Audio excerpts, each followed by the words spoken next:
हमारे प्यारे नबी उस वक्त अभी दुनिया में पैदा नहीं हुए थे। वो वक्त अरब की सरजमीन का ऐसा सख्त और तारीख दौर था जब चारों तरफ घना अंधेरा छाया हुआ था।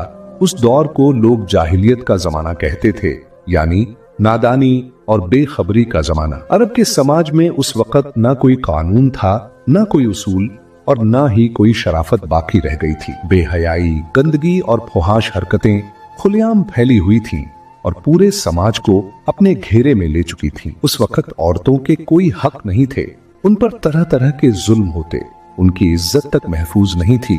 यहाँ तक कि कई बार बेटियों को जिंदा दफना दिया जाता था। लोगों के दिल मोहब्बत, रहम और हमदर्दी से खाली हो चुके थे। औरतों को सिर्फ लुत्फ उठाने की चीज समझा जाता था। यहाँ तक कि बाजारों में मर्द और औरत दोनों को गुलाम और बांदी बनाकर बेचा जाता था। उस वक्त मुख्तलिफ इलाकों से मुसलमान खाना काबा का तवाफ करने के मक्का आते थे, मगर खाना काबा के अंदर 360 बुत रखे हुए थे।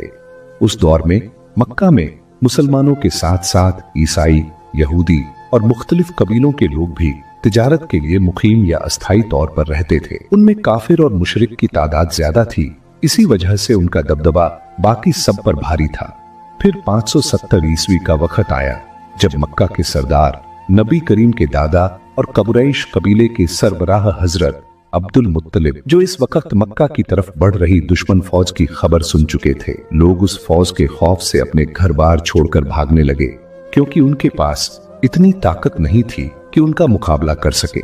यहाँ तक कि वो फौज कई मक्का वालों को कैद करके उन पर जुल्म ढाने लगी और नबी के दादा हजरत अब्दुल मुत्तलिब के 200 ऊंटों समेत मक्का के तमाम ऊंट छीन लिए ताकि कोई भी उनकी राह में खड़ा न हो सके। इसी वक्त नबी के चाचा